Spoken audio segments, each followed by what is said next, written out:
Diasa Fitri, ibu dari 3 orang anak.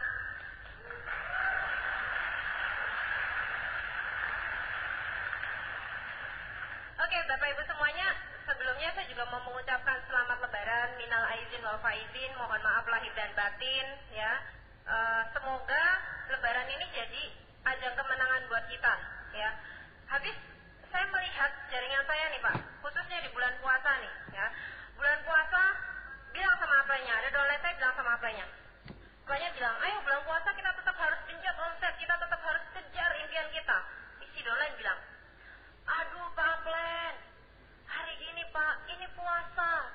Masya Allah, puasa itu ibadah Pak, jangan matre. Banyak itu? Banyak, alasannya kita harus rajin ke masjid.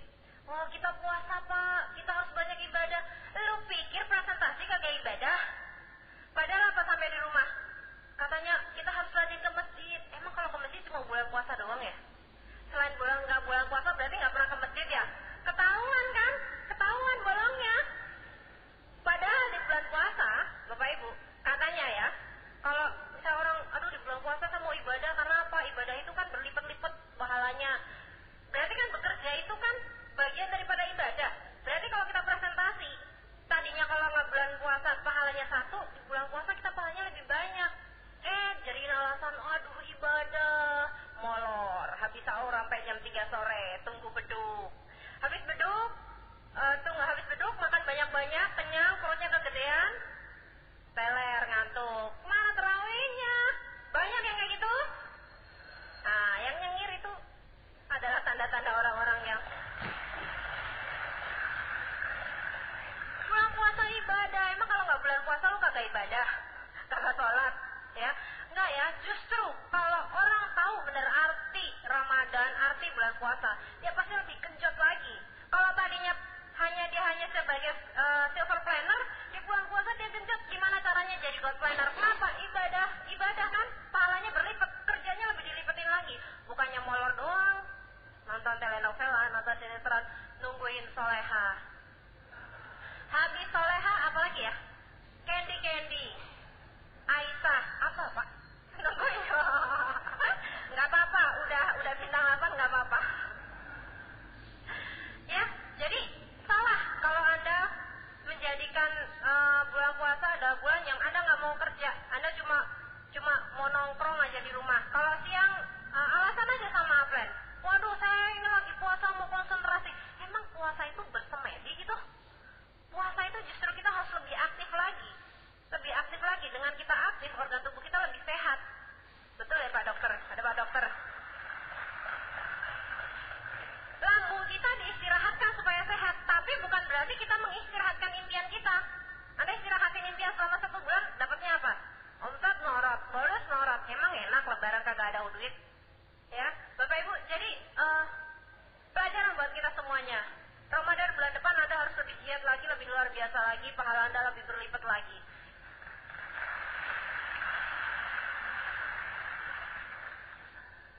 Oke, kalau Anda lebaran yang berkualitas, Anda silahkan lebaran yang luar biasa. Sekarang Pak, belum waktunya Anda berleha-leha, bersantai-santai itu. Anda sudah kaya raya? Lebaran sudah pulang kampung naik Mercy? Oh, boro-boro Pak, jalannya nggak bisa dilewatin Mercy. Sekarang Anda berjuang, jangan terlalu lama ngedon terus, jangan terlalu lama istirahat terus, jangan terlalu lama alasan ini berhenti sejenak, alasan ini berhenti sejenak, alasan itu berhenti sejenak. Mau sampai kapan kita sukses kalau kita selalu berhenti jadikan alasan? Justru Lebaran itu adalah hari kemenangan buat Anda semua. Harusnya setelah Anda berjuang mati-matian, mengejar omset, mengejar ibadah, mengejar luar biasa, Anda full timer di bulan puasa, Lebaran Anda benar-benar menang, menjadi pribadi yang luar biasa, omset naik, karena naik, peringkat naik. Saya melihat Lebaran banyak yang manyun, kenapa? Nggak punya duit pasti, nggak punya duit. Lebaran baju baru aja boro-boro beliin orang tua, nggak mintain sama orang tua, nggak lucu Pak. Harusnya Anda sedih Lebaran seperti itu. Kapan Anda Lebaran bagikan angpau belasan juta, berjuta-juta untuk orang-orang di kampung Anda bagikan untuk orang-orang yang Anda cintai, belikan orang tua hadiah Lebaran yang terbaik, ya datang ke kampung halaman Anda naiknya Mercy, mulus, peleknya gede, ya kan? Kapan lebaran Anda berkualitas seperti itu? Lebaran yang tidak membuat Anda malu. Berjuang Pak dari sekarang. Nah kalau kemarin puasa aja udah tidur-tiduran, bagaimana menjadi pemenang di bulan Syawal ini? Baik, oke. Saya mau berikan satu gambaran sedikit ya. Kenapa sih kita mesti ngotot dari sekarang? Kenapa sih kita mau gila-gilaan kerja dari sekarang? Masih banyak di antara kita yang di luar sana, bukan yang di sini ya. Kalau di sini sih saya mencium bau-bau yang segar, parfum-parfum calon orang kaya ya, yang hanya dijual di Paris. Kalau di sini orang-orangnya calon bakal orang kaya semuanya. Gimana enggak minimal 15 kali presentasi tiap bulan, ya kan? Oh, semua orang di ruangan ini pasti sukses di 1-2 tahun yang akan datang. Nah, Bapak Ibu, orang yang di luar sana ya, banyak sekali orang yang kerjanya setengah hati ya. Tahu Bapak Ibu setengah hati? Maksudnya setengah hati itu antara semangat dan tidak semangat. Dia mungkin kalau ditanyain gimana Pak impiannya, wah saya nangis, ibu saya, bapak saya, hidup saya susah. Nah kalau ada orang kayak gitu, saya anggap-anggapin, wah ini orang ya, kasihan betul hidupnya ya. Perasaan saya dulu kasihan juga hidupnya, tapi nggak seperti ini, nangis ini. Setahun kemudian, gimana Mbak? Luar biasa. Saya lihat kayaknya tampangnya dari atas sampai bawah masih sama aja. Gimana Mbak sekarang? Bapak saya, ibu saya, anak saya, nangis lagi. Sudah 1 tahun, ketemu lagi di tahun kedua. Gimana Mbak kabarnya? Wah luar biasa. Gimana sekarang perkembangan bisnisnya? Impiannya seperti apa ke depannya? Saya, bapak saya, ibu saya. Terus saya ngomong, Mbak, baca buku karangan siapa Mbak? Yang mengatakan bahwa air mata bisa mewujudkan impian. Dengan menangis, kita bisa menjadikan rupiah menjadi dolar. Mau dong, saya mau beli. Kerjanya cuma nangis doang. Ketemu apanya, oh ini bisnis luar biasa, nangis lagi. Ketemu, nangis lagi. Paling sering, kalau NDT, nangis yang paling keras. Impian saya harus terwujud. Besoknya tidur lelap. Banyak seperti itu? Banyak. Kerjanya setengah hati Pak. Fokus konsisten pada permasalahan. Fokus konsisten pada kesusahan. Ya udah yang dicapai cuma fokus dan konsisten pada kesusahan. Yang terwujud ya susah lagi. Banyak sekali Pak orang di luar yang seperti itu. Fokusnya pada orang tua saya terlalu miskin. Saya nggak punya uang untuk operasional. Saya nggak punya uang untuk beli bensin. Anak saya nggak bisa beli susu.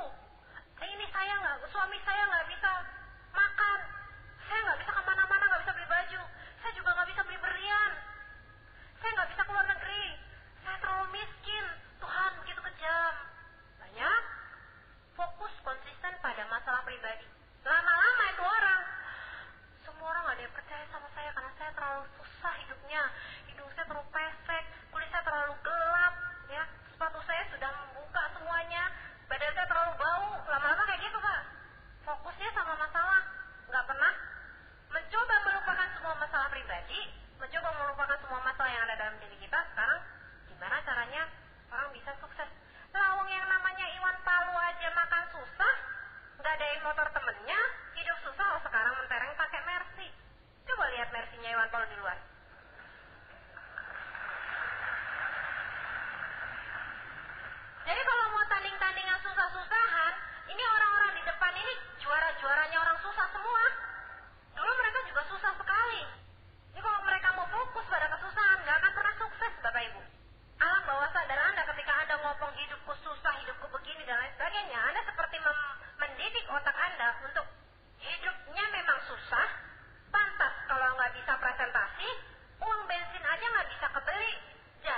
bayar bensin karena uang di dompet cuma tinggal 3.000 perak, gimana caranya semotor bisa jalan? Uang di dompet bisa jadi 3 juta.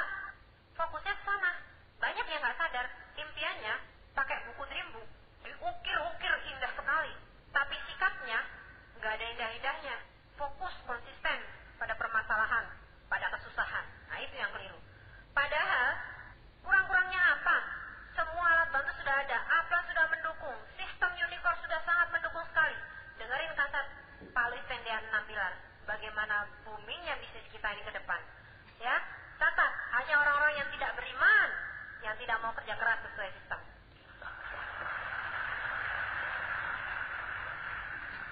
Saya sudah kerja keras sesuai sistem. Saya sudah keluarkan semua keringat saya, energi saya. Yang tadinya saya gemuk, jadi kurus, kerja keras. Saya kebanyakan ditolak sama orang. Saya sudah bekerja. Tapi 2 tahun ini saya tidak mendapat apa-apa. Berarti pembohong. Banyak orang yang gak sadar bahwa dia tidak pernah kerja keras. Banyak orang yang gak sadar bahwa dia sebenarnya adalah hanya penggembira di bisnis ini. Paling rajin datang ke OPP, nomor 1 paling depan sendiri, teriakannya paling keras. Nomor 1 datang paling depan sendiri, datang ke NDP. Nomor 1 datang CS, paling depan sendiri. Oh enggak, kalau CS enggak paling depan sendiri ya. Paling belakang sendiri OPS, karena peringkatnya juga paling bontot. Ya, selalu datang ke pertemuan, selalu menjabat tangan orang-orang sukses. Saya sukses berikutnya Pak, saya sukses berikutnya Pak, saya sukses berikutnya. Semua orang dijabat tangan. Tapi nggak pernah presentasi, nggak pernah bawa prospek, nggak pernah bawa janji. Intinya tidak pernah menjalankan 7 langkah. Banyak begitu manusia-manusia yang bisanya store muka doang. OPP itu kan hanya alat bantu Bapak Ibu. Bantu apa? Bantu kerja kita. Kerjanya ngapain? Ya presentasi, meeting, one-on-one, dan lain sebagainya. Sudah 2 tahun rajin setiap hari datang OPP, DTVS, dan lain-lain sebagainya. Nggak ada apa-apanya, bilang ini bisnis nggak pernah jalan. Sakit jiwa. Jadi Anda semua di ruangan sini, saya yakin sekali Anda orang yang sangat paham. Saya kenapa tadi mengatakan, saya mencium bau yang sangat harum. Baunya orang-orang berkelas, baunya para bangsawan di tahun-tahun mendatang. Kenapa? Karena ruangan ini dipenuhi dengan manusia-manusia pekerja keras. Orang-orang yang bekerja pada sistem. Jadi teruslah, jika Anda mau sukses, Anda jadilah silver planner dan gold planner seterusnya. Insya Allah tahun depan, 2 tahun lagi, Anda pasti seperti orang-orang di depan sini. Potensinya luar biasa Bapak Ibu, tidak perlu diragukan lagi. Kalau tadinya Anda mudik lebaran, Anda naik angkot, jalan kaki, bawa ayam 2 ekor, bawa ketupat lebaran, bawa apa segala macam, bajunya masih kumal, orang lihatnya juga cuma, si Inem pulang kampung. Ya, kalau Anda berjuang kerja keras luar biasa Pak. Secara normal, lebaran tahun depan, wow, Anda sudah perlente, bajunya keren, sepatunya mengkilap, minimal Anda naik mobil pribadi, rambutnya pun udah dikasih minyak-minyak naik ke atas, kasih warna-warni, dilempar pakai durian, nancep. Keren, yang penting keren. Parfumnya 3 botol habisin, Pak RT 3 km dari sana, wah orang sukses, lewat. Kan enak Pak, ketemu keponakan-keponakan, tetangga-tetangga ngasih angpau, sebar. Angpaunya aja nggak rupiah Pak, US dollar. Keren, berarti buat keluarga, buat lingkungan. Keponakan Anda aja yang anak-anak juga tahu si omnya punya duit apa enggak. Coba biasa keponakan kita yang biasanya ngasih angpaunya banyak pasti dideketin. Si om itu, kita nggak usah deketin, angpaunya nggak ada isinya, amplop doang. Nggak sukses, ngomongnya doang gede. Om yang sana aja, om yang sana aja. Angpaunya US dollar. Anak kecil aja tahu Pak. Mana si om kaya, si om gagal, si om yang masa depan cerah dan masa depan curam. Anak kecil aja ngerti Pak. Jadilah ketika kita berada di lingkungan kita menjadi orang yang berarti, orang yang luar biasa, luar biasa. Nah, saya punya buku primbon. Ya. Jika Anda jalankan bisnis network marketing, Anda pasti kaya raya, Anda pasti umrah kaya. Udah nggak bisa dibantah lagi, ya, nggak bisa dibantah lagi. Nah, ini saya mau buka bukunya.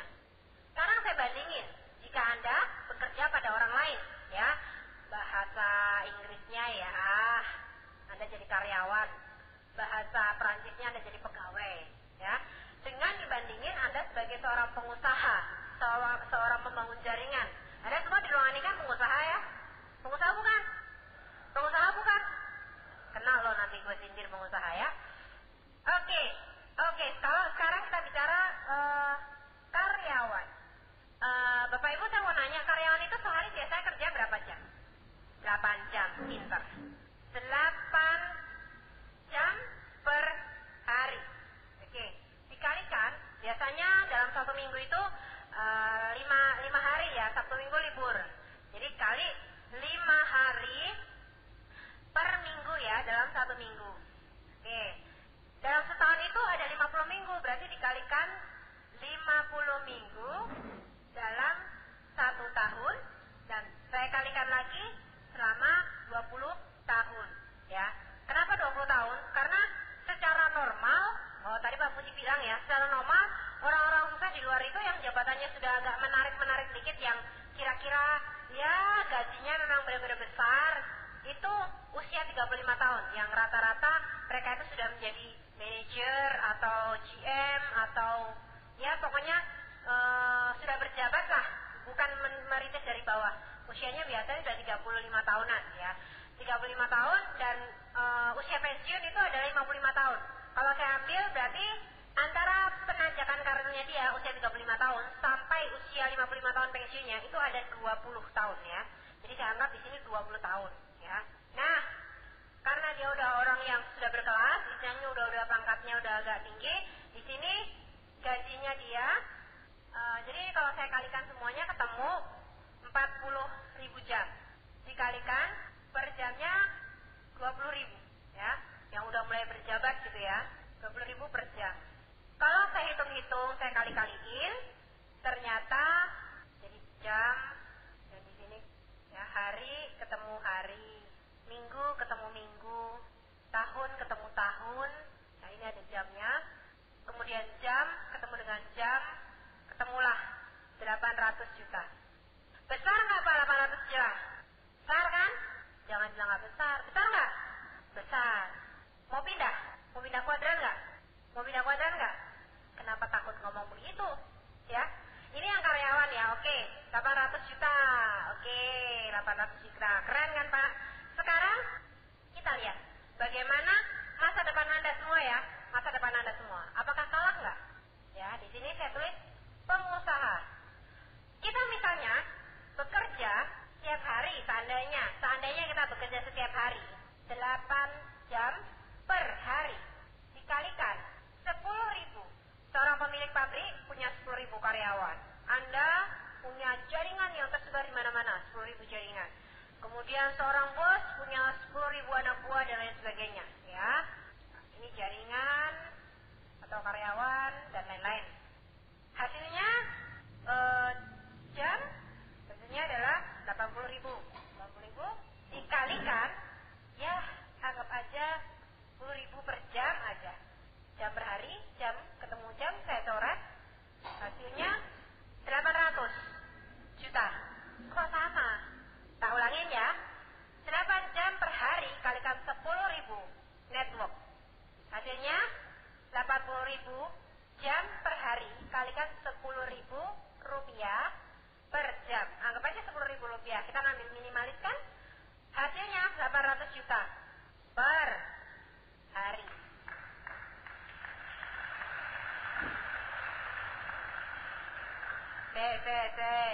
Lihat di sini.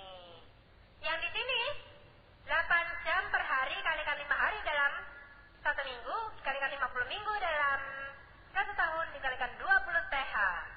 40.000 jam kalikan 20.000 per jam. Padahal itu udah separohnya ya, per jam.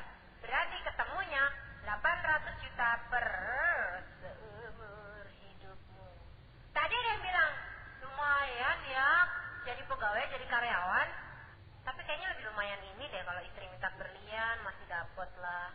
Tapi rumah yang ini gak enak, kita pindah yuk. Ayo, kan seru Pak kayak gitu. Nah kalau 800 juta seumur hidup, kayaknya 800 jutanya keren, seumur hidupnya mampus. Dibagi tiap bulan dapatnya berapa? Betul Pak Miftah? Betul. Pahlawan negara ini, tapi bintang 8. Saya tanya Pak, kenapa jadi tentara?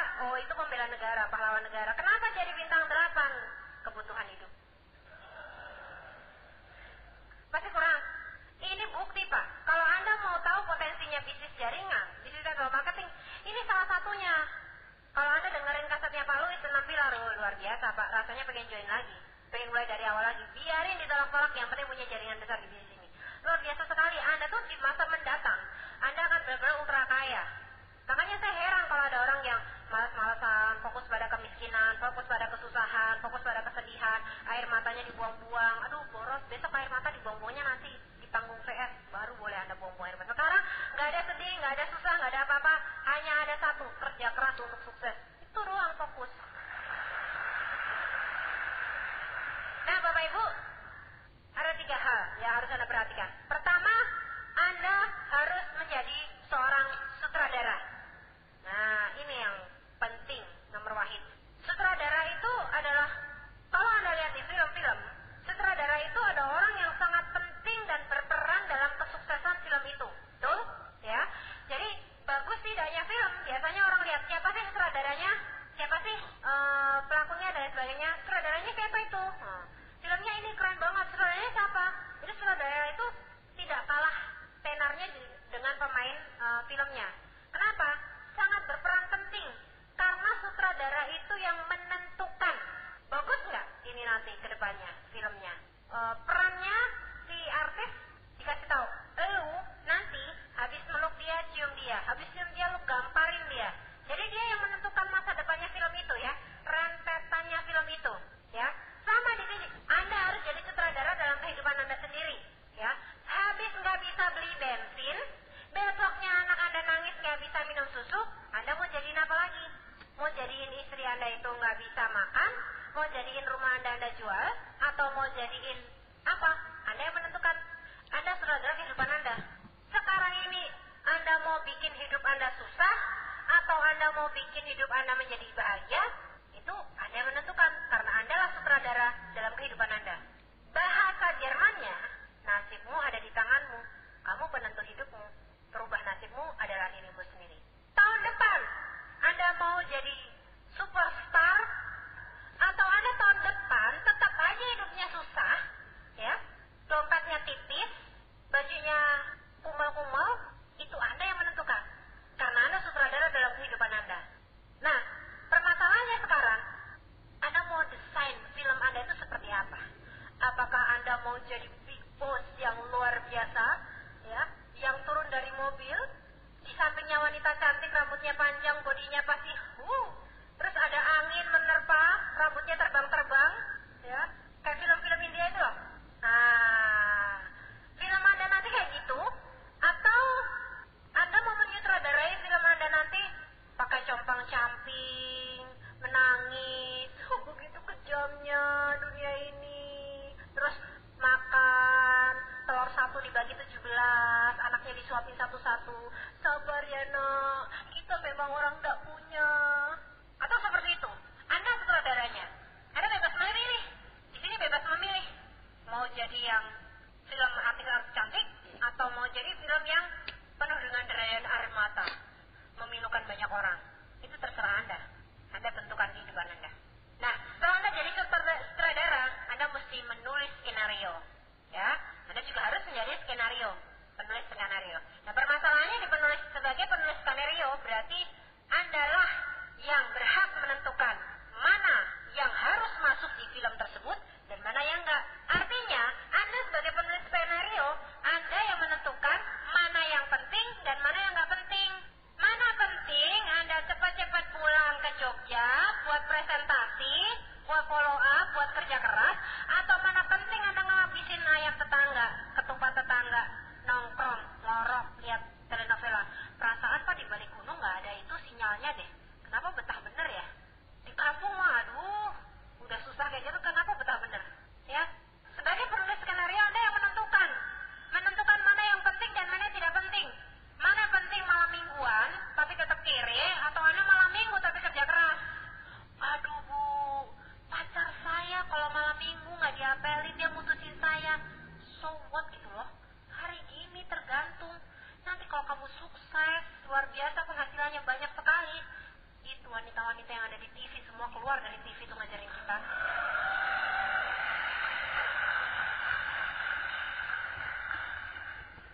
Betul Pak Iwan Palu? Makanya dapat istri cantik kan? Coba kalau hari gini dia masih nggak bisa makan, saya nggak bisa bayangin siapa yang di sampingnya. Penulis karir, Anda yang menentukan mana yang penting, mana yang prioritas, mana yang harus dikerjakan sekarang, dan mana yang tidak harus Anda kerjakan. Jadi penting sekali, Anda harus menjadi seorang penulis skenario yang baik. Film yang bagus itu juga tergantung dari penulis skenarionya. Alur cerita yang menarik itu tergantung dari penulis skenarionya. Anda mau buat cerita hidup Anda menderita, ditolak selama puluhan tahun, dicaci maki, dihina saudara-saudara, parkir paling pojok belakang sendiri karena nggak pede. Skenario hidup Anda mau Anda buat bikin seperti itu, atau Anda susah, hanya cukup dikasih waktu 1 tahun nggak nyampe, setelah itu jreng, bintang baru di sinetron. Anda melihat sinetron kan, jagonya kan, hobinya kan, orang yang tadinya compang-camping, bajiji pinggir jalan, makanya susah segala macam, tiba-tiba bisa jadi putri Cinderella kan, banyak kan? Itu yang di sinetron-sinetron itu, banyak kan? Nah, bikin cerita kita seperti itu. Sekarang kita ditolak, orang dihina, orang banyak kempes, susah makan, susah tidur, susah hidup. Besoknya kita susah buang duit, ya. Yang cowok-cowok susah menolak wanita. Tapi semuanya mengejar, ya. Kan gitu Pak. Kalau Anda menentukan pilihan Anda, skenario yang akan Anda tulis untuk kehidupan Anda mendatang, enak sekali Pak. Mana lebih prioritas? Sekarang Anda mau nonton bola, atau nanti Anda tetap nonton bola? Sekarang Anda mau datang ke IM, presentasi terus menerus, meninggalkan kenikmatan dan kenyamanan Anda. Paling susah kan meninggalkan kenyamanan. Tapi tahun depan Anda nonton bolanya di Eropa. Saya suka gemes itu. Kalau lihat Indonesia, saya hobi banget nonton bola. Nonton bola di kelurahan. Sudah gitu, lapangannya dari tanah. Nontonnya berdiri. Makan kacang goreng. Nonton bola di kelurahan. Sehingga saya tuh gak suka bola. Saya gak suka bola. Tapi saya sudah sampai tuh stadionnya di Eropa sana. Keren, luar biasa. Coba kalau saya suka bola, saya tongkrongin itu stadionnya. Karena saya gak suka bola, itu cuma lewat doang stadionnya. Oh, ternyata ini yang dicintai orang. Nonton sepak bola, pemain bola RT. Nonton tuh Zidane, keren, tinggi, ganteng. Mumpung Pak Iwan gak ada di sini.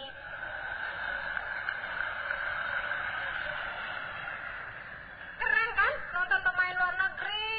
Bule. Di sini bule, Pak Le main sepak bola ditonton. Ya, Anda tentukan dulu mana yang prioritas ya. Pacaran malam minggu nggak bisa Bu, malam minggu saya kerja 7 hari, saya malam minggu saya nggak mau, lupa sama ingatan kalau malam minggu, lupa ingatan. Pacaran emang kemana sih? Ya itu Bu, di sepanjang jalan itu Bu. Di mana sih? Di UGM. Pacaran di UGM? Hari gini ada wanita yang mau ngajak pacaran di lembah gitu? Pacaran di mana sih? Di Parangtritis. Aduh, hai para wanita. Kalau saya jadi Anda, saya nggak mau diajak pacaran ke sana. Pacaran tuh mestinya di negara-negara bagus, yang romantis, ya, di Paris, di bawah menara Eiffel, menyatakan cinta, keren. Pacaran di bawah pohon jambu tetangga, yang ketawanya paling keras tuh, aduh Mbak, jangan mau dijadiin korban lelaki buaya. Sudah laki-laki buaya, pacaran nyatain cinta, ngasih cincin dari besi di bawah pohon jambu tetangga. Aduh, mudah-mudahan bukan keturunan saya. Pacaran loh di Itali, negara romantis kayak gitu. Saya sama Pak Iwan mah dulu gak pernah pacaran sama sekali. Kerjanya cuma presentasi, yang satu ke kota sana, yang satu ke kota sana, ketemu udah pulang ke rumah masing-masing. Yang satu nanti presentasi ke sana, yang satu presentasi ke sana. Pokoknya kalau yang satu pegang motor, yang satu ada mobil tempur zaman dulu. Pisah terus, gak pernah. Makanya kita nikah aja, pacarannya habis nikah. Pacaran kita ke Eropa, pacaran kita ke Singapura, ke Malaysia. Besok rencananya kita mau pacaran lagi itu ke Thailand. Ngajakin bintang 8 kan keren. Hei anak muda, pacaran yang keren ke luar negeri. Jangan pacaran ke garasi ibu kos, kan nggak. Mau-maunya juga pacarnya dia bohongin. Nih abang, tolong orang kaya. Biar kata sekarang datang pakai sepeda ontel, besok abang datang pakai Mercy. 2 tahun kemudian tetap sepeda ontel. Ya, jadi jadilah penulis skenario yang baik ya. Jadi Anda memplanning kehidupan Anda benar-benar yang luar biasa. Pak, hari ini Pak, luar negeri itu indah banget Pak. Luar negeri itu indah banget. Anda ketemu bule yang nggak bisa ngomong. Anda ketemu orang-orang yang wah culun-culun, lucu-lucu. Aduh, biar kata di luar negeri Pak, beli es krim pinggir jalan tetap di luar negeri Pak. Di sini beli es krim pinggir jalan nggak lucu. Ya, luar negeri itu indah-indah. Jadi planningkan kapan Anda ke sana. Bikin skenario dalam film kehidupan Anda. Anda jelajahi Amerika, Anda jelajahi semua benua Australia, Anda jelajahi, aduh, yang paling dekat Malaysia aja belum nyampe. Rubah hidup Anda. Hapus skenario yang lalu, bikin skenario baru lagi. Nah, sekarang setelah Anda jadi sutradara yang baik, skenario yang baik ya, sebagai penulis skenario yang luar biasa, sekarang saatnya Anda menjadi seorang artis yang profesional. Banyak Anda lihat film yang artis asal-asalan, nggak bener, besoknya nggak laku lagi. Nah sekarang Anda harus jadi artis dalam kehidupan Anda, menjadi artis yang profesional. Anda harus menjadi pelaku dari skenario yang sudah Anda tulis. Anda sudah buang semua yang tidak penting, sudah hapus, sudah di-delete, sekarang Anda tinggal melakukan. Apa yang penting?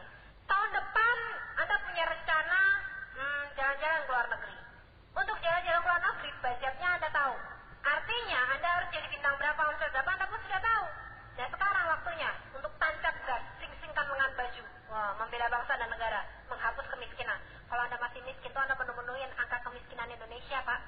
Cobalah bantu Indonesia ini untuk mengurangi angka kemiskinan dengan Anda menjadi seorang yang luar biasa. Jadi jutawan lah minimal. Dengan cara itu, jadilah artis dalam kehidupan Anda.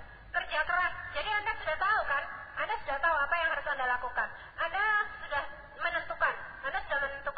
Dan sekarang tinggal Anda yang melakukan. Bukannya nge-planning terus. Bikin konsep. Tahun depan begini. Besok hari begini.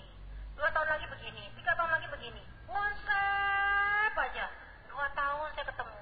Gimana Pak? Saya punya konsep. Konsep lagi. Saya punya konsep.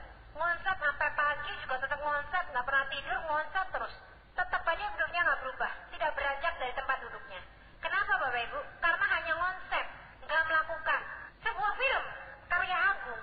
Kalau hanya skenario apa yang terjadi Bapak Ibu? Anda mau nonton apa? Inilah pertunjukan gelar mahakarya. Film yang luar biasa. Datang ke bioskop. Habis itu ada tukang filmnya ngebagiin. Ini Pak, apaan nih? Ini filmnya, skenario-nya, baca aja. Ya yakin. Begitu nanti di sana ada ketawa, ada senyum, ada sedih, ada nangis sendiri. Kan nggak lucu Pak? Film mahakarya, setiap orang mau nonton ngebaca skenario-nya sendiri-sendiri. Nggak lucu Pak? Anda mesti menjadi pelaku. Diri Anda sendiri. Anda sendiri dalam kehidupan Anda sendiri. Anda sebagai sutradara, penulis skenario Anda sendiri, dan Anda menjadi pelaku. Bukan Anda menjadi sutradara orang lain. Paling banyak kan? Kamu downline, silakan presentasi. Kamu crossline, silakan presentasi. Semua orang diajarin, semua orang disuruh-suruh. Datang kayaknya. Kenapa kamu downline-nya nggak ada yang datang? Hah? Datang ke OPP. Kenapa kamu nggak tahu prospek? Ini kan OPP. OPP-nya menjadi kosong gara-gara kamu nggak dapat prospek. Kalau saya tanya dari gimana? Bapak prospeknya berapa? Dia sendiri nggak pernah presentasi, nggak pernah bawa prospek. Terusnya ditunjuk-tunjuk. Orang suka nunjuk tuh. Sebenarnya 4 jari nunjuk ke kita, atau nunjuk ke orang lain. Harusnya kita yang lebih. Ketika kita nyuruh orang lain, 2 kali lipat perintah itu untuk kita. Ketika kita ngomong ke donatur, Anda harus jadi silver planner. Kita harus 2 kali lipat, harus menjadi seperti itu dia katakan 2 kali lipat dari kita sendiri. Gue harus silver planner juga, gue harus silver planner juga. Nanti Bapak Ibu, jadi ketika Anda suruh donatur Anda harus datang ke OPP. Anda 2 kali perintahkan ke diri Anda sendiri. Kalau Anda cuma ngomong doang, ahli berfatwa, ahli berdalih, jaringan Anda nggak ada yang bertahan. Mereka akan mengikuti apa yang kita lakukan, bukan mengikuti apa yang kita katakan. Tes kepemimpinan adalah ketika kita melengok ke belakang, berapa orang yang bisa menduplikasikan apa yang kita lakukan. Dan ketika mereka menduplikasikan, mereka bukan menduplikasikan perkataan kita, tapi menduplikasikan sikap kita. Jadi kalau Anda mau jaringannya besar, jadilah besar dulu. Jaringan Anda akan menjadi Anda besar. Kalau Anda mau dolen-dolen Anda itu jadi gold planner, silver planner, jadilah Anda lebih dahulu menjadi seorang silver planner dan gold planner. Maka grup Anda akan menjadi gold planner semuanya. Kalau Anda mau jaringan Anda besar, Anda terima reward, jadilah penerima reward. Kejar impian Anda. Kalau Anda mau jaringan Anda luar biasa, jadilah manusia luar biasa dulu. Bukan Anda ngomong sama orang lain untuk menjadi luar biasa. Dolen-dolen Anda nggak akan pernah menjadi luar biasa. Oke. Nah, Bapak Ibu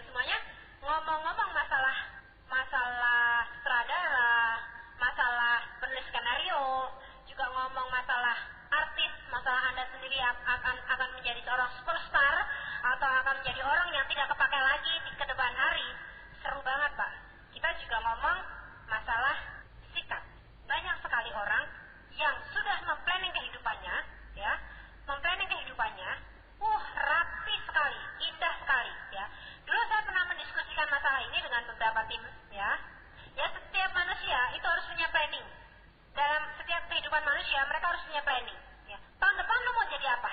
Apa begini-begini aja? 5 tahun lagi, kita mau jadi apa?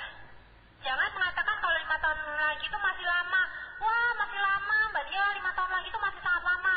Sekarang 2007, 2012 itu masih lama banget tuh, melewati 2010. Tahu-tahu Pak nanti, kita nggak sadar, kita tuh sudah ada di penghujung tahun 2012. Coba kita lihat, 5 tahun yang lalu kita apa? Gimana? Bagaimana? Masih ingat Pak, 2002? Kondisi kita seperti apa? Masih ingat? Masih ingat? Itu yang senyum-senyum. 2002 gue barusan cium pacar gue. 2002 yang situ, gue lagi terima surat DO dari universitas. Masih ingat Kak? Masih ingat? Sepertinya baru kemarin kan? 2002. Gak usah 2002. Rame-ramenya heboh-hebohnya. Tahun milenium, semuanya silver. Masih ingat? Warna milenium, mobil milenium, sepatu milenium, jam milenium. Semuanya milenium. Masih ingat? Kayaknya baru kemarin kan? Sudah 7 tahun yang lalu Pak. Kayaknya baru kemarin, tapi ternyata sudah 7 tahun yang lalu. Kalau kita mau ngomong 5 tahun yang akan datang, waduh masih lama Mbak 5 tahun yang akan datang. Jangan sampai, kayaknya baru kemarin ya, kita IM tuh di LPP 2007. Sekarang udah 2012 ya. Kalau orang tidak pernah menghitung ke depan, melihat ke depan, mereka akan selalu kehilangan. Kayaknya baru kemarin deh tahun kemarin. Tahun baru kemarin kayaknya barusan ya. Sekarang udah mau tahun baru lagi.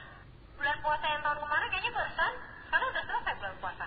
Ntar bulan puasa depan, kayaknya baru kemarin ya bulan puasa. Sekarang udah puasa lagi ya. Waktu itu begitu cepatnya. Kalau Anda tidak planning kehidupan Anda akan tahu-tahu. Kayaknya baru kemarin deh buat yang planning 17 tahun. Kenapa sekarang sudah 72 tahun? Oke Bapak Ibu. Saya biasakan planning seperti ini. Jadi saya punya masa depan. Saya punya rencana atau dream jangka panjang. Ya, sekitar 10 tahun yang akan datang. Kemudian rencana atau dream jangka menengah, yaitu 5 tahun yang akan datang. Dan rencana atau dream jangka pendek, yaitu tahun depan. Di sini disiplin harian. Bagi saya dan Pak Iwan, ini wajib ain. Kita selalu sharing setiap mau tidur. Setiap manusia pasti punya keinginan, ya, entah apa aja. Bukan berarti Anda, wah nggak usah neko-neko, pengennya begini, begitu, begitu. Nggak usah neko-neko, belum saatnya. Tidak harus seperti itu. Itu sebenarnya adalah impian kita.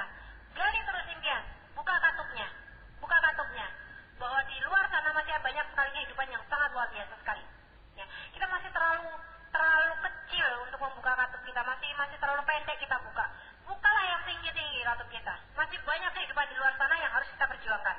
Nah, biasanya saya dengan Pak Iwan, saya punya rencana seperti ini, ya. Jadi kita tahu masa depan kita nanti seperti apa. Di atas 10 tahun lagi dari kehidupan kita sudah merencanakan. Mulai dari kehidupan kita seperti apa yang akan kita berikan buat bangsa ini, bagaimana yang kita berikan untuk anak-anak kita, bekal untuk anak-anak kita, terus sampai skill yang harus kita miliki, perubahan skill yang harus kita miliki, kita sudah planning semua. Dan itu sangat penting. Karena tahun demi tahun berlalu begitu cepat. Tanpa kita sadari, sudah 10 tahun gue gak dapat apa-apa dalam kehidupan ini. Ya. Nah, saya dengan Pak Iwan juga udah tahu 10 tahun yang akan datang itu akan seperti apa. Jadi apa, memberi apa, dan mendapat apa. 5 tahun, 1 tahun ke depan, dan disiplin harian. 5 tahun ke depan, kalau saya ngobrol sama Pak Iwan, ya yang paling pendek lah 5 tahun ke depan. Detail rumah kita aja sudah. Rumah di mana yang mau kita beli, setelah rumah yang ini jadi, rumah di mana yang kita beli, sudah ada planningnya. Mobil apa yang mau kita beli, sudah ada planningnya. Negara mana yang kita kunjungi, sudah ada planningnya. Nggak usah 5 tahun, 1 tahun ke depan, kalau negara mau kita udah planning. Tahun ini kita ke negara ini, bulan ini kita negara ini, bulan ini kita kesini, semuanya sudah jelas. Hidupnya sudah terarah. Jadi kami berdua ingin menjadi penulis skenario yang profesional. Jelas, 1 tahun ke depan. Saya dengan Pak Iwan sudah tahu 2008 kehidupan kami berdua itu seperti apa. Bonus yang akan kami terima itu seberapa, dan omset yang harus kami capai itu seperti apa. Terkonsep semuanya. Indah nggak terkonsep? Indah sekali.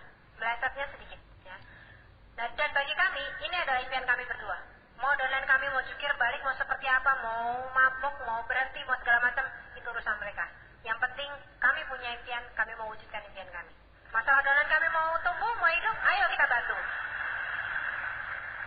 Masalah mereka mau punya masalah begini-begini, itu bukan alasan buat kami.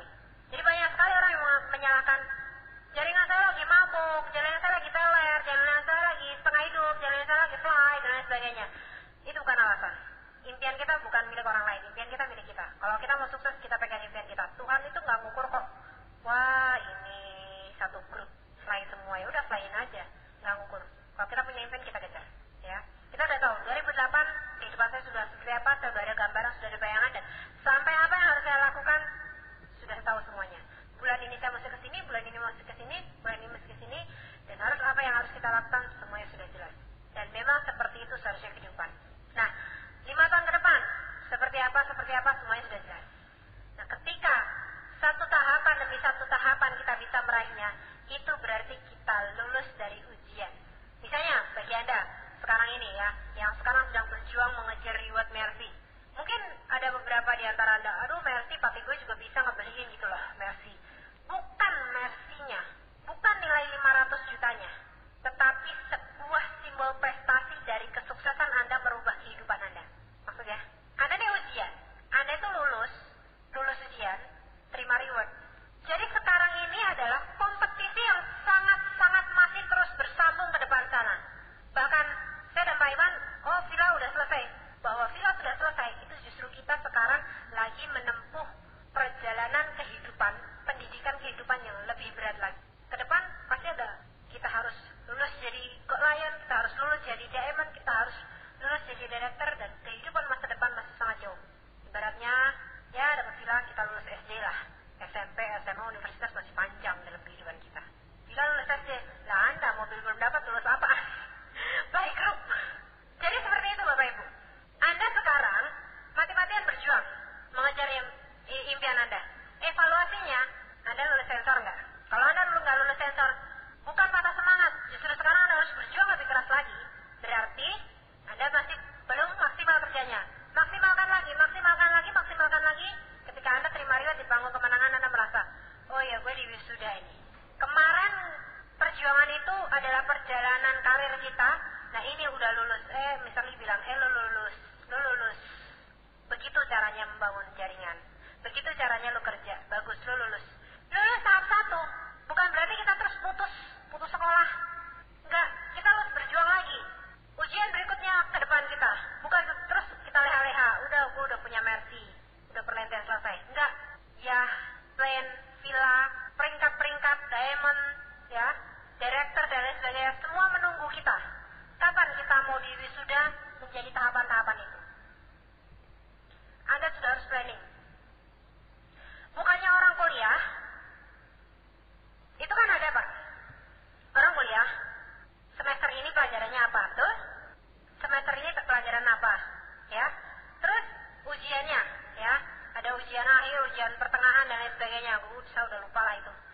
Setelah itu, setelah selesai semuanya ada pendadarannya, wisuda, selesai, S1. Terserah Anda mau bertitulkan S1 atau Anda mau sekolah lagi, bertitulkan S2. Sama kan di sini? Anda mau bertitulkan sebagai penerima reward Mercy doang, atau Anda mau bertitulkan menyabet semua reward selesai, dan Anda jadi peringkat Diamond, Anda jadi peringkat Director, dan Anda jadi Executive Director. Itu perjalanan yang harus kudu mesti Anda lalui kalau Anda mengaku mau jadi ultra kaya. Jadi perjalanan itu, satu demi satu, itu sebenarnya adalah ujian yang harus kita tempuh. Nah sekarang Bapak Ibu, kalau misalnya Anda, aduh bintang 5 aja lamanya sampai ubanan, Anda bisa prepare waktu. Sampai kapan Anda sampai ke Executive Director? Jangan bilang nggak mungkin. Kita semua yang ada di ruangan ini, suatu hari nanti kita meetingnya itu bukan di ini Pak. Kita meeting itu di bawah sinar lampunya, kita makan di atas cruise-nya, di sungai yang ada di sebelahnya Paris. Kita makan malam, kita meeting. Para Executive Director semuanya, kita melihatnya lampu-lampu Paris sana, ada Eiffel di sana. Anda sudah Executive Director semuanya. Belanjanya ngelihat harga. Mau pakai euro, mau pakai pound sterling, nggak kelihatan harganya. Itu suatu hari nanti akan pasti terwujud kalau Anda planning masa depan Anda seperti itu. Anda udah lupa masa lalu Anda mungkin. Karena apa? Executive Director luar biasa sekali. Penghasilan Anda udah, sekarang nggak usah lihat Executive Director lah. Anda lihat Pak Listendian, baru bangun rumah 15M. Bulan kemarin udah beli lagi 10M di Kelapa Gading. Duitnya kucingnya tuh kayak, aduh gila deh. Juta itu udah, aduh, makanan kucingnya juta itu. Anda paham? Itu Anda masa depan Anda. Kalau Anda lalui tahapan dengan tahapan ini sesuai dengan sistemnya. Anda punya planning. Kapan Anda mau segera jadi bintang 8 yang sehat dan gemuk? Pak, kalau body, mesti langsing. Tapi kalau jaringan, mesti endut.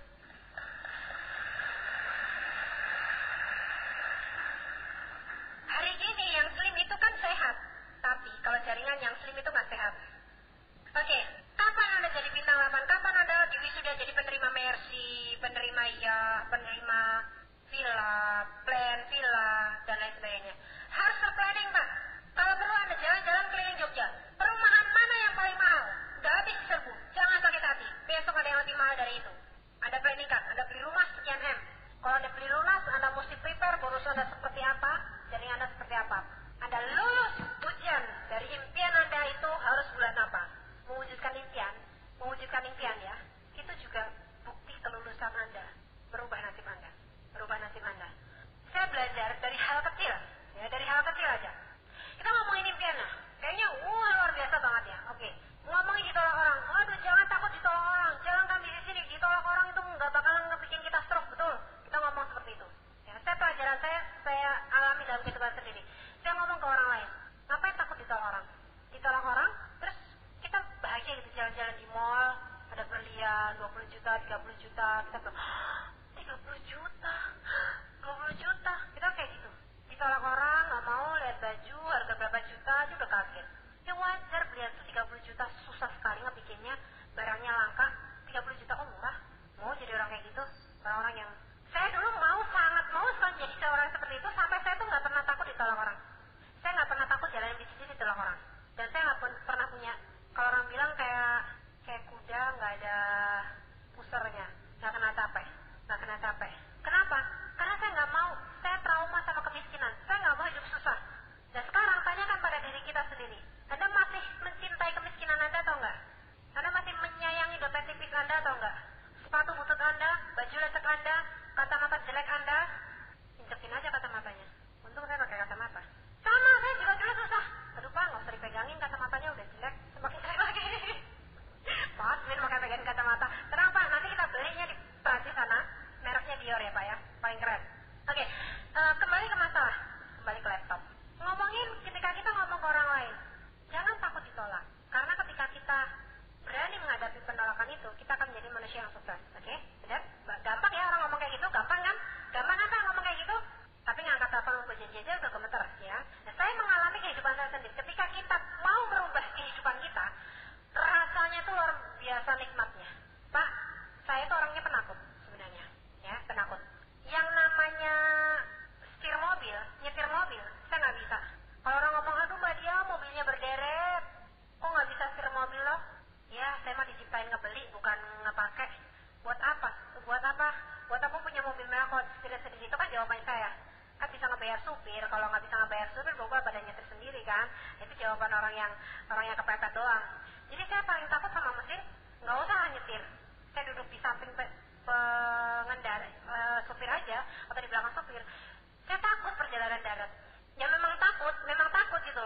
Apalagi aduh luar biasanya saya harus menghadapi ketakutan kalau mesti ke kota-kota naik travel apa naik mobil, itu udah setengah mati deh, saya mendingan enggak deh. Kenapa? Karena saya memang takut gitu, takut sekali dengan perjalanan darat. Apalagi kalau malam-malam kena sinar sorot lampu dari mobil sebelahnya. Takutnya setengah mati. Nah, saya ngomong ke orang lain. Hadapi kegagalan Anda. Hadapi ketakutan Anda. Jangan takut ditolak. Gampang kan? Anda juga gitu kan? Tapi saya punya ketakutan pada saat itu. Saya takut sekali ngendarain mobil. Kenapa?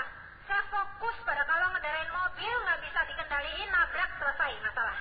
Mobil hancur nggak apa-apa, muka hancur mahal. Takut saya di situ.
Saya coba nyalakan, saya tanya begini sama supir saya, terus saya mulai angkat kaki, ya, saya ngerem kan, mulai angkat kaki, itu oke, nggak masalah, saya mulai masuk gas, saya mulai jalan, saya mulai parkir, kanan kiri, dan setelah mulai jalan, nggak bisa jalan, udah belok kanan, belok kiri, segala macam, saya bahagianya lebih bahagia daripada saya dikasih uang berapa juta pun. Kenapa? Karena saya berani mengalahkan kegagalan. Berani mengalahkan rasa takut saya. Ternyata nggak gitu-gitu amat ya, nggak gitu-gitu amat susah ya.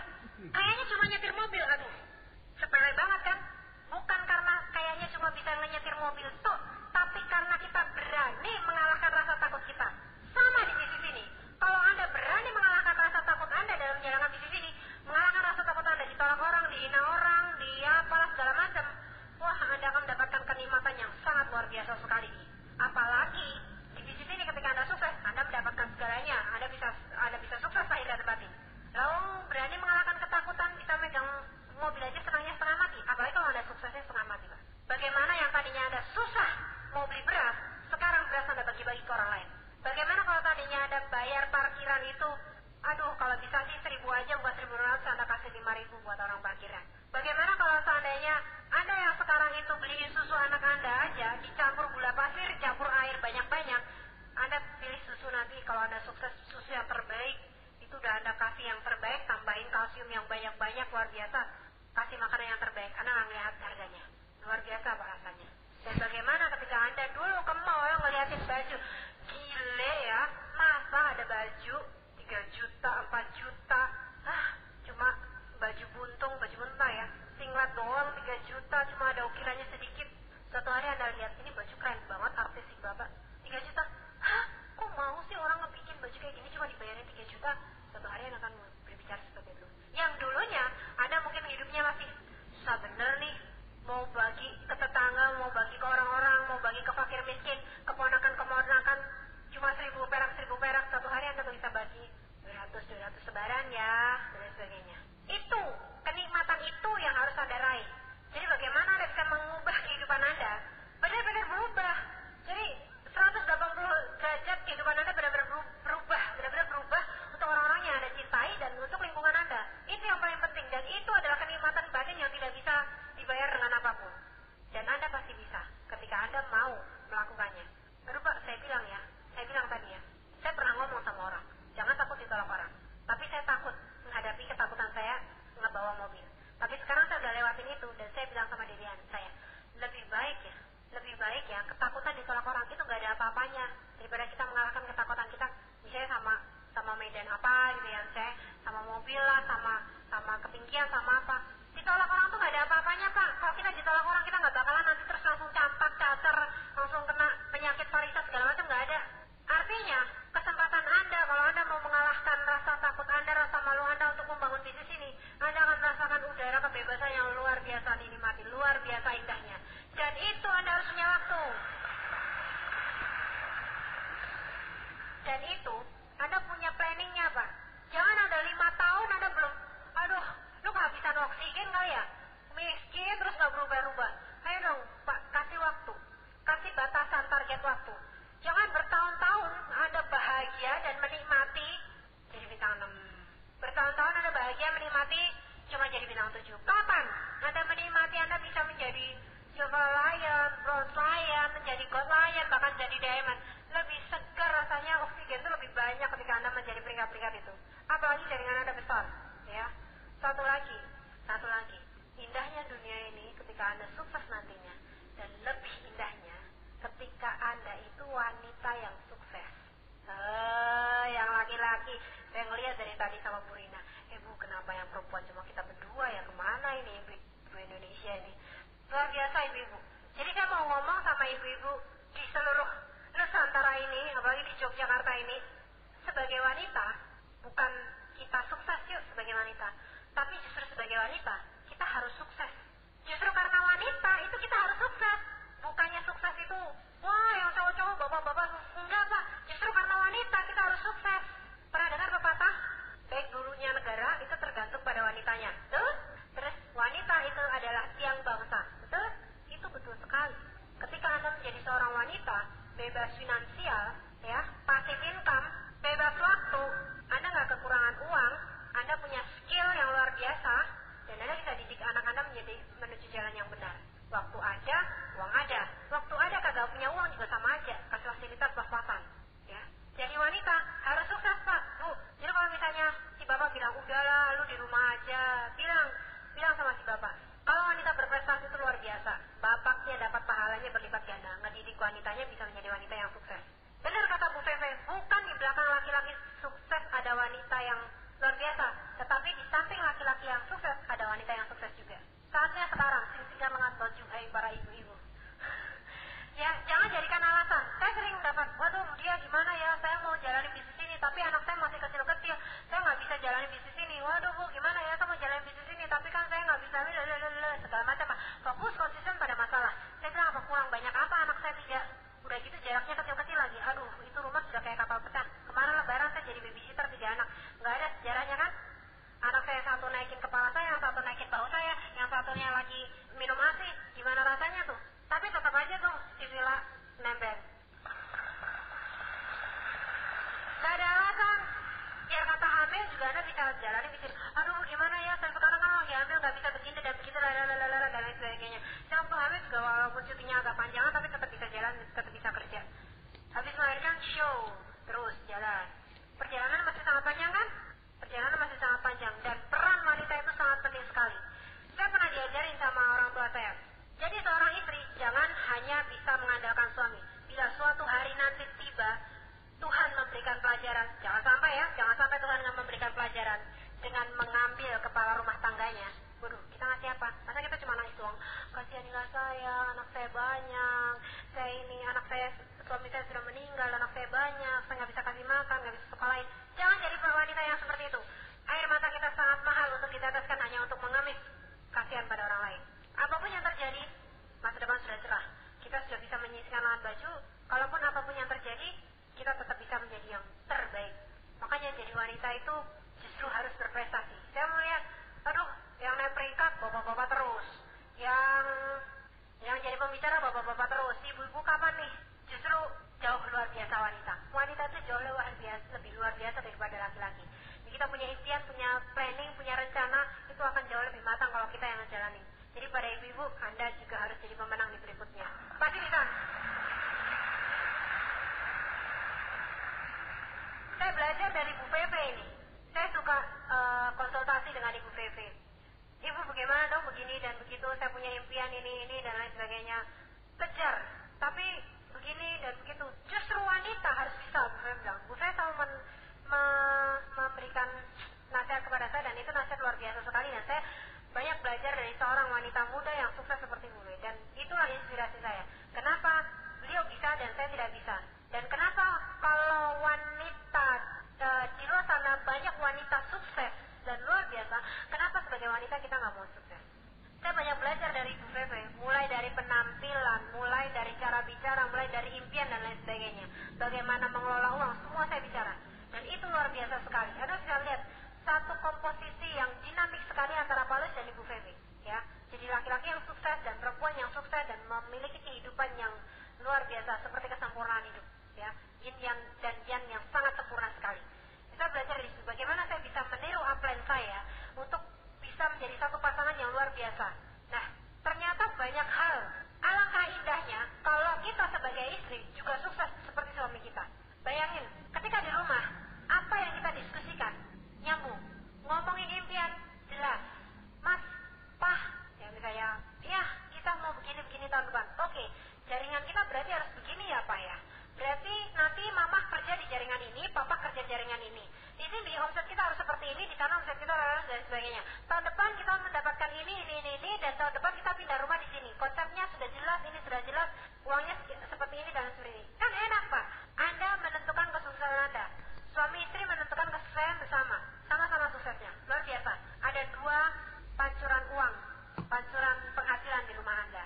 Ada 2 sumber penghasilan di rumah Anda. Kalau cuma satu yang makan orang 5 kan nggak seru.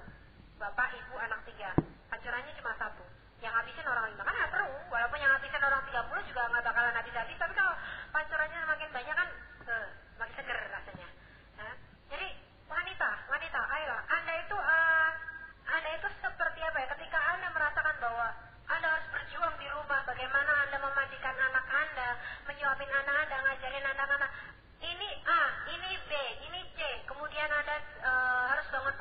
nyiapin makan buat suami, nyiapin kopi buat suami, siapin pakaiannya buat suami, dan Anda harus pergi presentasi, Anda lakukan presentasi buat home meeting, membuat dream ke masa depan Anda, datang ke pertemuan, nggak ada habisnya waktu Anda. Tapi itulah keindahan seorang wanita. Dari situ Anda bertambah cantik. Seorang wanita yang cantik dan seksi adalah wanita yang berprestasi. Catat.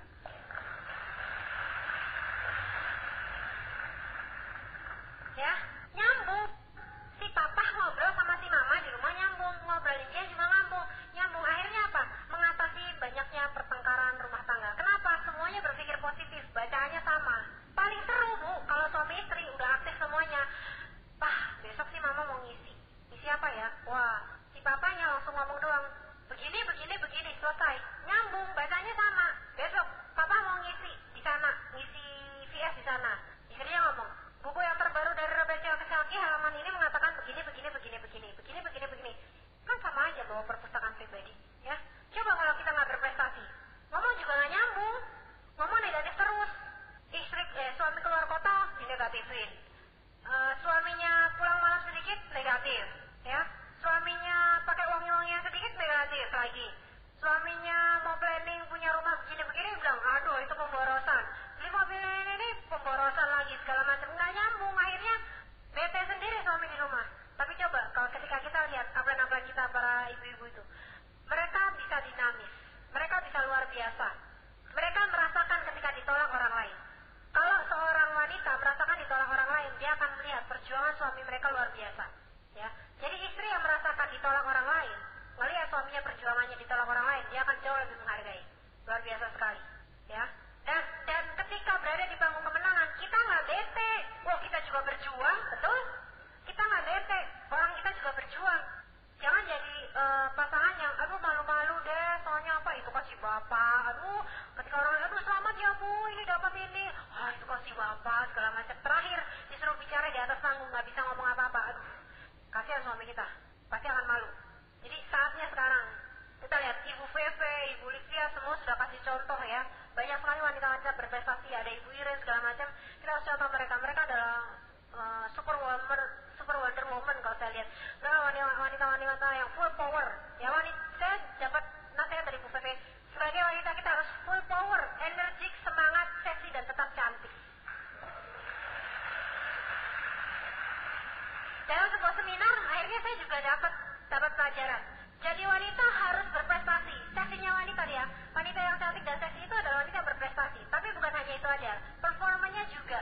Di sana juga saya diajarin bagaimana menjadi seorang wanita yang berprestasi, wanita yang pandai, smart, ya, wanita yang bisa segala hal. Mulai dari nyebokin anak di rumah, ngasih makan anak di rumah, sampai dia bicara di atas panggung, sampai bagaimana dia menjaga penampilannya. Jangan jadi istri yang, aduh, mentang-mentang sudah punya si bapak di rumah cuma pakai daster, rambutnya pakai roll.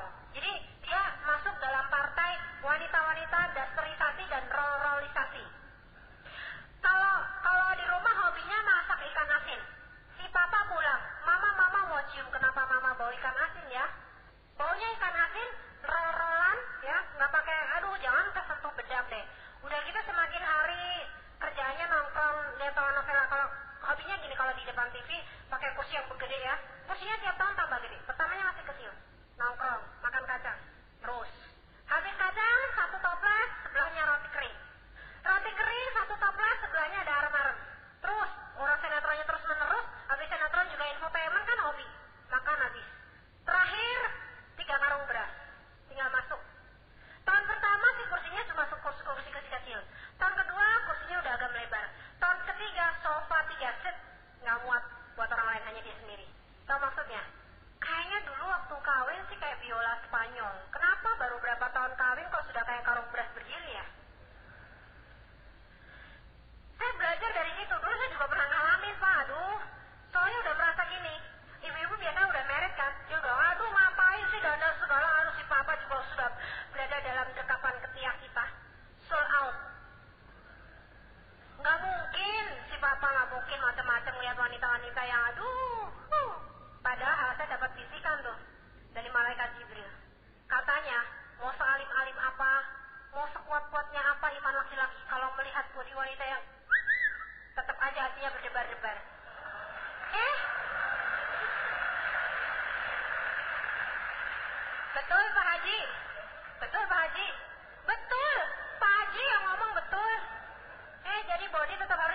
ibu-ibu, saya berani ngomong gini karena sekarang saya udah kurusan. Betul, jadi ibu-ibu kalau di rumah jangan pakai daster, jangan pakai roll. Bapak-bapak kalau nggak salah, saya sekarang mau nanya, Pak, kalau di rumah ngelihat si ibu lebih cantik mana, pakai daster, bawa ikan asin, atau pakai you can see everything? Aduh, Pak Denny ketawanya paling keras. Betul, lebih cantik itu kalau suami kita suka kita pakai rok mini, ya pakai rok mini. Kalau suami kita suka kita pakai apa celana yang jin-jin gitu, pakai ya itu. Kita dandan bukan buat orang lain, betul Pak, Bu? Pak, Anda mau istri Anda dandan buat orang lain apa dandan buat Anda? Anda tiap hari disuguhi daster yang udah bawa ikan asin udah berapa hari, atau kalau enggak kaos-kaos yang gombor-gombor itu, udah gitu bau keringetan, ininya dirol-rol pakai tusuk-tusuk apa itu tulang ayam yang bekas dimakan juga dibuat tusuk-tusuk kepala sini. Sudah habis makan apa bukannya gosok gigi pakai sembal-sembal tahu, papa pulang ya. Aduh, langsung si papanya nih, ini nggak salah, ini kayaknya kemarin bidadari ku nikahin, sekarang kenapa jadi buta hijau ya. Jadi ibu-ibu salah kalau ketika Anda merasa sold out, si papa tidak bakal kemana-mana, itunya sudah kita pegang kakinya sudah dirantai. Justru orang yang sudah menikah itu harus berjuang lebih keras lagi. Bagaimana kita bisa menjadi wanita yang tampil tetap biola Spanyol, ya tetap biola Spanyol, jangan jadi karung beras. Ya walau usia berapapun harus lebih keras usaha kita menjadi wanita yang paling cantik. Katanya suami saya kalau mau jadi istri yang disayang suami itu harus selalu tampil cantik kayak Barbie. Gila, kayak Barbie, kayak mana tuh kayak Barbie cantiknya kayak gitu. Tapi adapun istilahnya kita sebagai wanita jangan terus suami kita itu kebanyakan tingkah, kebanyakan tuntutan. Dia juga karung beras, kenapa sih nuntut kita kayak Barbie kayak gitu kan?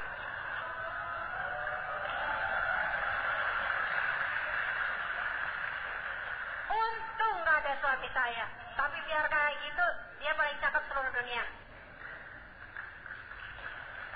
Betul kan? Pak Dede sama Pak Iskandar juga mengakui laki-laki paling seksi di dunia ini adalah yang perutnya buncit. Kata Pak Erika juga kayak gitu. Jadi bagi Anda yang belum buncit, tolong buncitin ya. Pak Abdi gak seksi, Pak Abdi gak seksi. Oke, jadi kembali ke laptop. Kembali ke bagaimana kita menjadi seorang wanita yang full power. Menjadi wanita yang berprestasi di dalam segala hal dan selalu tampil menarik, cantik di depan suami kita dan memberikan yang terbaik sebagai guru yang terbaik buat anak-anak kita, sebagai istri yang tercantik dan terindah buat suami kita, sebagai upline yang terluar biasa buat jaringan kita, dan sebagai manusia yang termulia buat masyarakat di sekitar kita. Itulah wanita yang cantik. Dan saya yakin semua wanita itu bisa.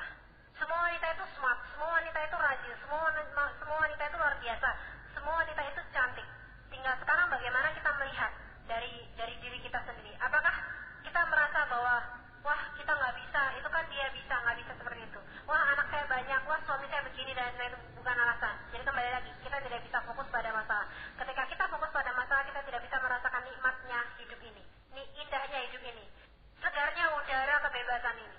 Coba Bapak Ibu, kalau Anda lihat, Anda punya istri Anda berprestasi, istri Anda punya jaringan yang besar, istri Anda menjadi seorang leader yang luar biasa, istri Anda pun tidak melupakan kodratnya sebagai istri, ya dia tetap melayani Anda sebagai suami, menyiapkan makan, minum, mendidik anak-anak Anda, ya. Buat semua kerjaan dia bagaimana? Coba. Pasti seorang suami akan jauh lebih mencintai istrinya dibandingkan ketika istrinya hanya bisa, ini nih, lu gue masakin ikan asin, telur asin, semuanya asin sampai asin hidupnya. Giliran ada pertemuan, bingung, nggak kenal. Ini pertemuan apa sih Pak? Kenapa orangnya tepuk-tepuk tangan? Anda mendidik merubah nasib banyak orang. Kita merubah nasib banyak orang. Kita membuat semua orang bukan hanya kantongnya yang berubah, tapi mental dan sikapnya berubah. Naif sekali kalau Anda tidak bisa merubah sikap, impian, dan pengembangan diri pasangan hidup Anda. Jadi rubah, ajak mereka menjadi manusia-manusia berprestasi, dan jangan heran kalau 1-2 tahun lagi justru mereka yang akan mengalahkan Anda. Jauh lebih prestasi, jauh lebih luar biasa, dan begitulah wanita. Selalu sangat indah ketika mereka berprestasi dan mereka menjadi manusia yang luar biasa. Dan saya yakin setiap wanita di muka bumi ini pasti menginginkan sesuatu yang sangat luar biasa. Dan mereka pasti bisa, mereka pasti ingin menjadi seorang ibu, seorang istri, dan seorang pemimpin yang bisa merubah dunia ini dari tangan mereka. Kembali lagi ke baik buruknya bangsa ini, Maka tergantung wanitanya. Baik buruknya sebuah keluarga juga tergantung wanita. Dan impian kita ketika kita menyatukan semua wanita Indonesia mau bersatu, mau mengembangkan kehidupan ini, mau merubah nasibnya dan mau menggandeng tangan wanita lain untuk berubah. Anda bayangin, bangsa ini akan berubah melalui wanita-wanitanya.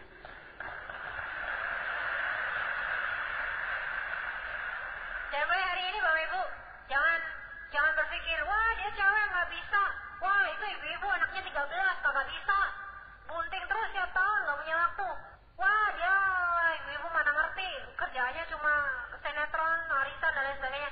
Jangan berpikir seperti itu. Justru ketika Anda merangkul seorang wanita, Anda menyelamatkan bangsa ini. Kenapa? Karena anak-anaknya Anda rangkul, ya kerabatnya Anda rangkul, dan ketika seorang wanita itu berubah jauh lebih luar biasa lagi dari seorang laki-laki. Dan mulai hari ini ajak lebih banyak lagi ibu-ibu Indonesia, wanita Indonesia untuk merubah nasibnya, dan kita akan berubah bersama.